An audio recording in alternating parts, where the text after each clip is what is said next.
Assalamualaikum, hampa tengah buat apa tu? Aku ada ni di UMW Toyota punya HQ di Shah Alam, di mana hari ni kita diberi peluang untuk melayan Toyota Innova Zenix.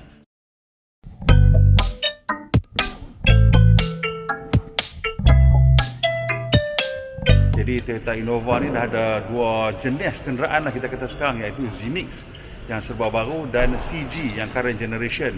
Jadi yang Zenix ni ialah model baru Innova yang telah diperkenalkan sebelum ni di Indonesia, dan ianya satu model yang telah kemaskini ataupun upgrade yang banyak sekali lah. Tapi untuk mereka-mereka yang mahu model yang lebih mampu milik, masih lagi ada Toyota Innova CG ataupun current generation. Apa kata kita tengok sikit background tentang Innova ni.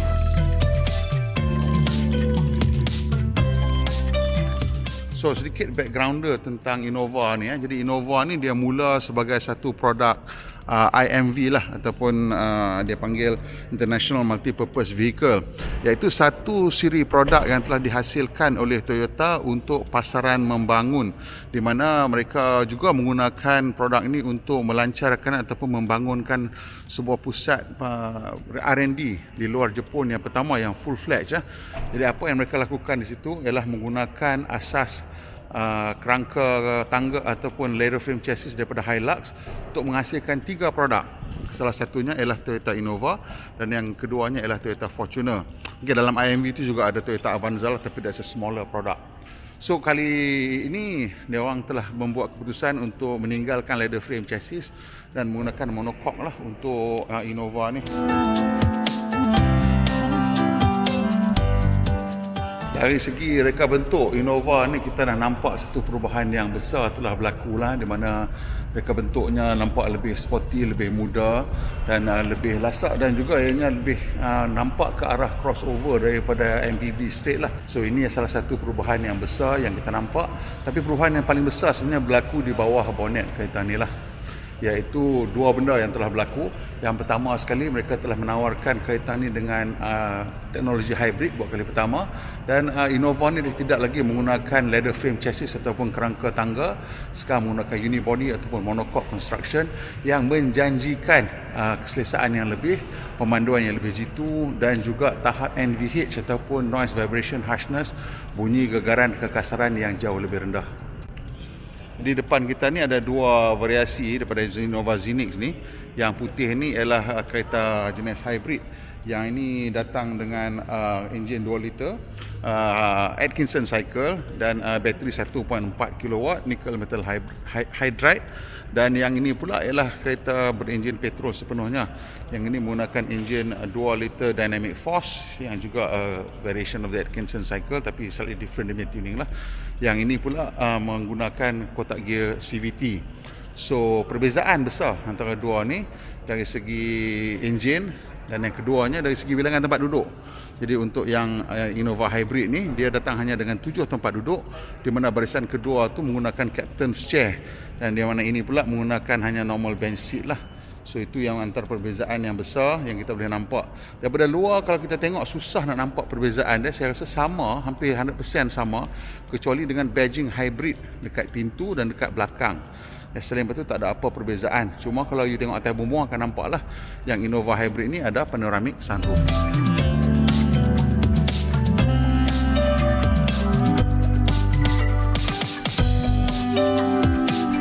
Okey, kalau kita tengok lagi segi reka bentuk daripada sisi ni, kita nampak dia punya reka bentuk bumbung dia tu memang masih lagi mengutamakan keselesaan. Maksudnya dia tak nak menggunakan sloping roofline atau any kind of that thing lah. Tapi dia orang compensate dengan reka bentuk greenhouse ataupun tingkap tepi ni. Sekarang dekat belakang tu menurun, tak macam Innova dulu dia menaik. Jadi ini menghasilkan satu greenhouse yang nampak lebih dynamic, lebih muda, lebih iras dengan sedan. So ini memang trend sekarang untuk kebanyakan MPV, SUV dan crossover, untuk menjadikan mereka nampak lebih sleek dan lebih ringan lagi lah. Dan juga kita tengok kali ni dekat bahagian sisi ni, dia punya panel-panel tepi itu lebih agresif lagi, terutamanya dari segi dia punya wheel arch. Nampak agresif, macam dia nampak lebar, akan lebih lagi wheel arch ni. So kita tengok ini berjaya menjadikan kereta ini kelihatan lebih muda, lebih dinamik, lebih bertenaga, dan saya rasa ini memang sesuatu yang diperlukan dalam segmen ini untuk Innova lah, terutamanya sebab produk-produk lain dalam segmen ini dah memang nampak lebih muda dan lebih bergaya. Saya suka reka bentuk grill baru ni. Ini memang meniru gaya-gaya Corolla Cross. Dan kita tengok di bahagian tepi ni lampu dia melebar keluar.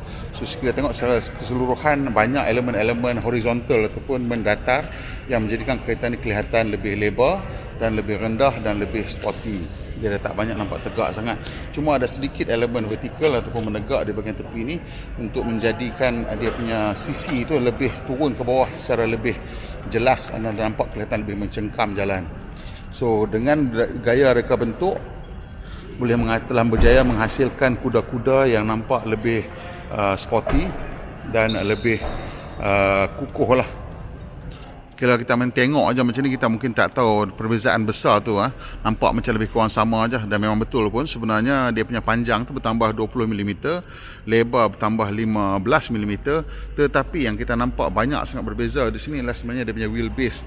Jarak antara ganda depan dan ganda belakang telah dipanjangkan sebanyak 100 mm, dan ini mendatangkan kesan yang besar kepada ruang kabin lah. Tinggi tak ada perbezaan, lebih kurang sama saja.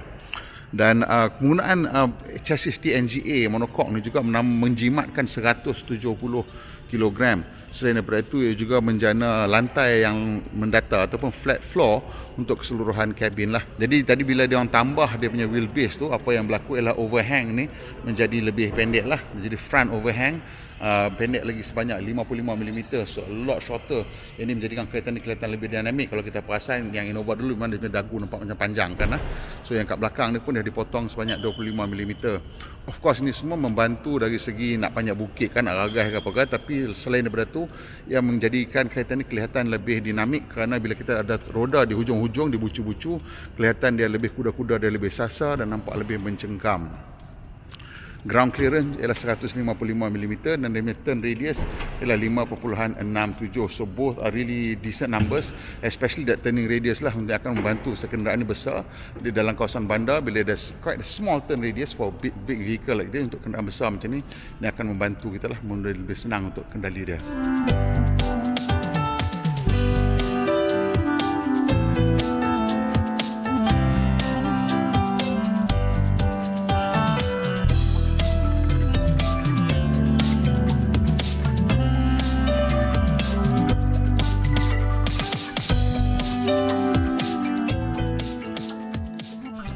Okey, bila kita masuk ke dalam kabin, kita akan dapati reka bentuk kabin juga kelihatan jauh lebih moden lah. Sekarang ni kalau kita tengok bahagian pintu depan ni, dia punya soft touch plastik sampai ke atas ada berbalut macam leatherette, dan juga dia armrest berbalut dengan leatherette lah, dan ada kemasan-kemasan berwarna logam yang menjadikan ianya kelihatan lebih berseri. Pemandu diberikan skrin multi information display yang agak besar 7 inci dan di mana di sini mereka memang memerlukan skrin ni kerana sistem bantuan pemandu atau sistem keselamatan Toyota Safety Sense kali mempunyai macam-macam ciri termasuk adaptive cruise control, front collision avoidance, lane tracing, lane departure warning dan macam-macam lagi function lah. So memang memerlukan maklumat yang banyak dipaparkan kepada pemandu, dan kita nampak di sini butang yang menunjukkan kereta ni ada adaptive cruise control. Macam biasa sebelah sini adalah untuk sistem hiburan dan maklumat yang lain lah. Adakah bentuk steering ni still conventional, round steering, bukan flat bottom steering ke apakah. Di bahagian tengah ni kita dapat skrin 10 inci. Ini touch screen, capacitive touch screen. Dan di sini kita boleh dapat sambungan wireless tanpa wire untuk Android Auto dan juga Apple CarPlay. Di kawasan tengah ni pula kita akan nampak kawalan untuk aircon, di mana kita boleh kawal aircon depan dan belakang. Di bawah ni pula ialah dia punya kotak gear, kawalan kotak gear dia, tombol kotak gear. Dan yang ni versi hybrid. Macam mana kita tahu ni versi hybrid? Kerana kat situ dia ada tulis EV mode. Kalau untuk yang versi petrol, butang EV mode tadi tu tak ada lah. Dan kat bawah sikit lagi ni kita nampak ada USB connector. Sekarang ni USB connector semua USB-C, kecuali ada satu je kat depan ni yang USB biasa untuk data. Tapi saya rasa tak lama ni pun akan hilang jugalah. Sebelah pemandu penumpang depan pula kita nampak ada satu ruang letak barang di situ, dan juga ada 12 volt punya soket lah. Ini membolehkan kita mengecas peranti dan sebagainya lah. Kursi pemandu ialah kursi bantuan elektrik, dan reka bentuk kursi ini agak konvensional, tapi dibagikan fabrik ataupun leatherette yang bercorak-corak beginilah dengan jahitan, dan menjadikan ianya kelihatan lebih premium. Kat tengah konsol tengah ni ada tempat letak cawan, dan juga di sini terdapat satu ruang yang agak besar, dan di dalam tu ada satu wireless charger untuk telefon kita. Satu lagi perkara yang unik kereta ni ialah baterinya berada di bawah kursi penumpang depan dan juga kursi pemandu. Kalau kat sebelah sana kita tengok, kita akan nampak sesuatu yang agak unik juga. Okey, bila kita tengok di bawah kursi penumpang depan, kita akan nampak jejaring ni. Jeriji ni adalah untuk lubang masuknya udara penyejuk lah untuk bateri. Bateri berada di bawah sinilah. So kita nampak semuanya bertutup di sini supaya kita tak tersentuh bateri kerana sangat bahaya.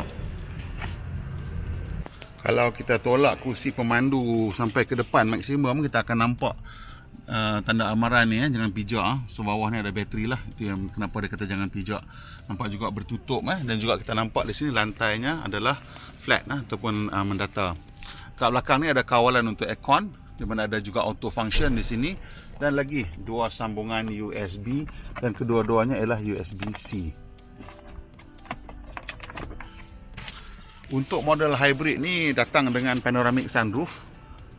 Ni satu ciri yang menjadikan kereta ni kelihatan memang sangat premium lah pada saya. Saya rasa dah susah lah nak lawan kereta dalam harga yang macam ni untuk mendapatkan panoramic sunroof dan sebagainya.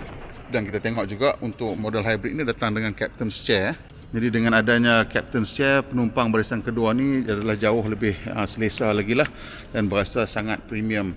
Kat tengah-tengah tu diberikan ruang untuk meletakkan barang-barang, boleh diturunkan untuk buat jadikan laluan untuk ke belakang. Penumpang barisan kedua juga diberikan armrest bahagian tengah, dan cara untuk kita menurunkan yang ini ialah kita ada klip sebelah sana, dia akan turun. Di sini juga ada tempat menggantung lah, kita boleh gantung minuman ke apa lah kalau kita nak gantung minuman.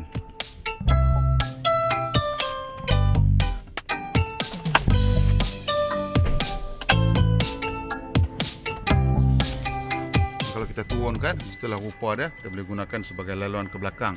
Oh, last kali juga ada lagi tier tarik hook lah. Ini tier tarik hook ni agak popular juga. So kereta ni banyak tier tarik hook ni. Saya kira ni juga sebagai tier tarik hook lah yang ni, sebab boleh gantung juga di situ.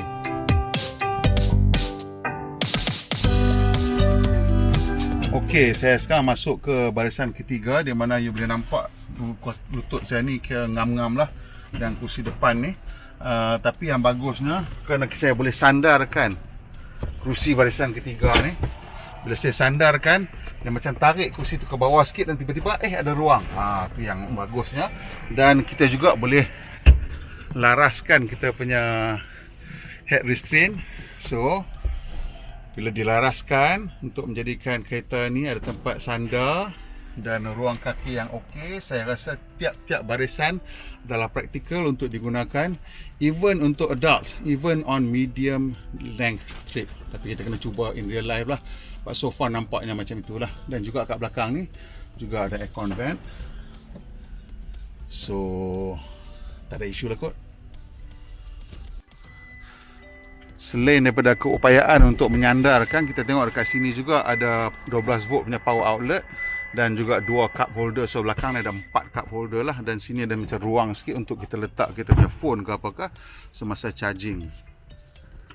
Ini ialah tempat pegang benda ni lah.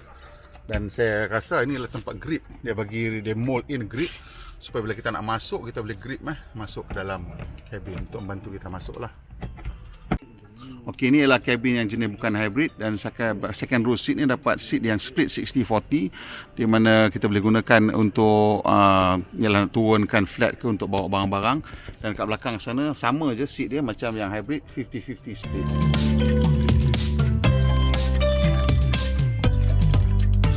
Okey, ni dekat bawah bonnet Innova Zenix yang tak hybrid lah. So kita tengok kat sini, aku nak tunjuk apa sebenarnya, aku nak tunjuk dia punya air intake dah.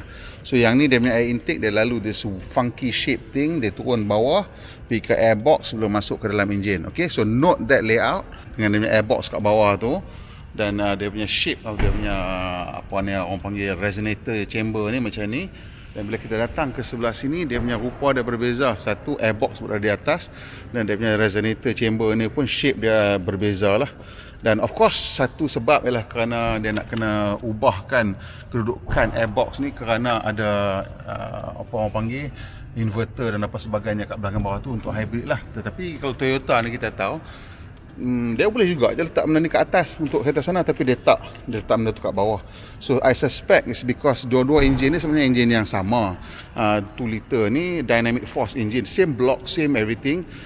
Cuma yang sebelah sana tu dia ada lebih menggunakan mode biasa daripada Atkinson cycle. Yang ni disebabkan dia menggunakan sistem hybrid, dia lebih run on Atkinson cycle. Jadi seperti yang kita tahu, enjin Atkinson cycle ni dia memang ada higher efficiency tetapi slightly lower power output dengan mungkin torque dia rendah sikit lah. Tapi tak apa untuk hybrid, kerana untuk hybrid ada bantuan daripada motor elektrik. So saya rasa itulah sebab kenapa berbeza dia punya air intake ni. Tak tahu betul tak betul, orang Toyota tanya, bila aku tanya dia sengih-sengih tak mau cerita. Okey, secara lebih terperinci lagi, kedua-dua enjin ni lah enjin M20A 2 liter 4 silinder 16 valve double overhead cam dynamic force engine. Yang ini dia punya hybrid motor dia adalah permanent magnet punya motor dan menggunakan enjin pecutan pancitan bahan api D4S direct dan port injection, dan kecekapan haba dia adalah 41%. Ini kiranya tinggilah. Kuasa bateri adalah 1.4 kWh ataupun tenaga yang disimpan dalam bateri, dan ianya dichargekan secara automatik lah. Ini sistem hybrid. Jadi untuk yang enjin petrol saja ni pula menjana 128 kW ataupun 174 kuasa kuda pada 6,000 RPM, 6,600 RPM dan 205 Nm. Okey juga tu pada 4,500 hingga 4,900 RPM. Yang untuk hybrid tadi dia menjana 112 kW saja ataupun 152 PS pada 6,000 RPM dan 188 Nm, torque antara 4,400 hingga 5,200 RPM. So dengan kuasa elektrik tambahan dia sebenarnya menjana lebih kurang 137 kW ataupun 186 PS, iaitu menjadikan ianya lebih sikit lah, sebanyak 12 PS lebih daripada yang hybrid ni. Kotak gear untuk model ni ialah K120 10 speed direct shift CVT. Of course 10 speed itu virtual speed lah. Dan dengan gear ni sebuah gear yang begitu banyak boleh membantu untuk menghasilkan pemanduan yang lebih jitu dan juga penjimatan bahan api.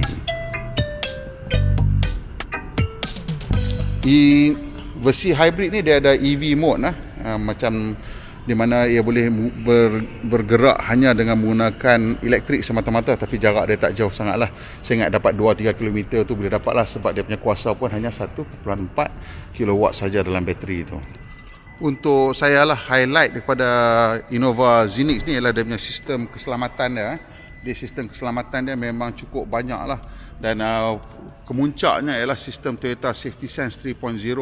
Jadi Toyota Safety Sense 3.0 ni ada pre-collision avoidance system, dynamic radar cruise control, auto high beam sangat-sangat bagus, lane departure alert bagus untuk bila kita mengantuk, lane tracing assist juga bagus untuk bila kita mengantuk, dan road sign assist. Road sign assist tu maksudnya dia boleh baca tanda jalan dan membantu untuk mengingatkan kita lah kelajuan, had laju dan sebagainya. Okey, yang road sign assist tadi dia hanya boleh baca speed limit saja ataupun kelajuan had laju saja. Tadi saya ingatkan dia boleh baca lintasan dan sebagainya, tak boleh, hanya boleh baca had laju saja, tapi akan dikembangkan untuk mungkin membaca papan tanda yang lain juga di masa depan. So sistem RSA ataupun road sign assist tadi dia boleh kita gabungkan dengan dynamic radar cruise control, di mana bila dia nampak speed limit yang lebih rendah, dia automatically akan turunkan kita punya speed limit yang kita set tu untuk supaya comply dengan kelajuan yang baru. I guess driver boleh override balik lah kalau nak pergi naik, tapi I think that's an interesting and good feature, sebab kadang-kadang kita lupa bila kita masuk ke zon 90, zon 100, kadang-kadang kita lupa nak tukar balik dan kita kena saman sekali kan. Setengah zon 80 ada, yang 70 ada, 60 ada, 50 ada, bermacam-macam had kelajuan yang ada di Malaysia ni mengikut keadaan jalan dan juga jenis kategori jalan. Dan untuk kereta ni dia dipanggil Dynamic Radar Cruise Control, dia tak panggil Adaptive Cruise Control biasa sebab dia memang menggunakan radar. Setengah kereta hanya menggunakan kamera saja, tapi Toyota percaya dengan adanya radar membantu menghasilkan pemanduan yang lebih selamat dalam keadaan hujan. Okey, satu lagi ciri unik dia punya Dynamic Radar Cruise Control ni ialah dia boleh membaca kelajuan bukan sahaja kereta di depan kita, tetapi dua kereta di depan. Supaya kalau dua kereta di depan tu mula break, dia boleh mula break lebih awal. Ini sangat penting. Kadang-kadang kereta depan kita tu dia lambat, dia meleka, dia break lambat dan kita kena emergency brake. Macam mana dia berfungsi exactly saya tak begitu pastilah. Sama ada menggunakan kamera saja, menggunakan radar ataupun kombinasi. Sebab saya ada terdengar dulu macam Nissan, dia kata dia punya radar tu dia bounce bawah kereta depan dan dia baca kereta yang depan lagi satu. Mungkinlah macam tu juga dia berfungsi. Juga sistem ni dia mempunyai kepintaran untuk membaca kelajuan trafik di kiri dan kanan. Supaya bila kita nak tukar lorong, kita signal ke kanan, selalunya trafik sebelah kanan lebih laju, dia dah downshift siap-siap dan bersedia untuk memecut ataupun bersedia dengan kelajuan baru di trafik sebelah kanan. Kalau nak ke kiri kan trafik kiri selalu lebih perlahan, so dia mungkin akan perlahan dengan kereta supaya kita boleh match ataupun samakan kelajuan kita dengan kelajuan trafik di lorong sebelah kiri supaya lebih selamat. Ada satu teknologi baru yang menggunakan AI, itu dia panggilkan motion 3D. Dia menggunakan neural network untuk mengesan tanda jalan, garisan jalan dan juga sebarang objek yang boleh menjadi penghalang perjalanan kita.